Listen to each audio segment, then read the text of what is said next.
आणि आता पाहूयात विधानसभेची तयारी।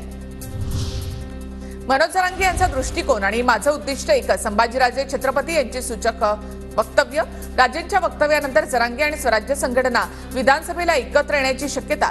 संध्याकाळी दोघांमध्ये बंद दाराआड चर्चा देखील। महाविकास आघाडीच्या प्रमुख नेत्यांचा 16 ऑगस्टला मुंबईमध्ये मेळावा।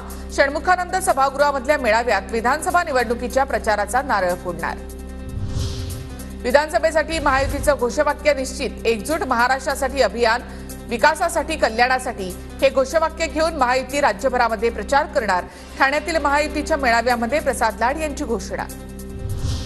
इंडिया आघाडीसोबत जाण्याची एमआयएमची इच्छा, आम्हाला किती जागा द्यायच्या हे आघाडीने ठरवावं, इम्तियाज जलील यांची माहिती। तर इम्तियाज जलील यांचं वक्तव्य ऐकलं, हायकमांड सोबत चर्चा करू, वडेट्टीवारांचं उत्तर।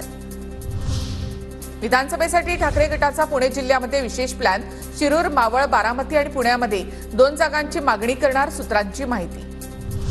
काँग्रेसचे आमदार हिरामण खोसकर आणि जितेश अंतापूरकर यांनी घेतली मुख्यमंत्री शिंदेंची भेट। दोन्ही आमदारांवर विधान परिषद निवडणुकीमध्ये काँग्रेसचा व्हीप न पाळल्याची चर्चा।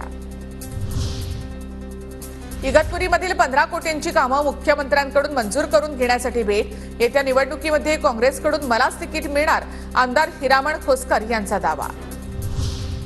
ज्या ठिकाणी जो पक्ष निवडून येऊ शकतो ती जागा त्या पक्षाला देणार, जागा वाटप करताना वाद होऊ देणार नाही। महायुतीच्या जागा वाटपासंदर्भात मंत्री उदय सामंत यांची प्रतिक्रिया। राजापूर लांजा विधानसभेसाठी किरण सामंत इच्छुक असल्याची माहिती। ठाकरे गटाच्या राजन साळवींना किरण सामंत टक्कर देण्याची शक्यता।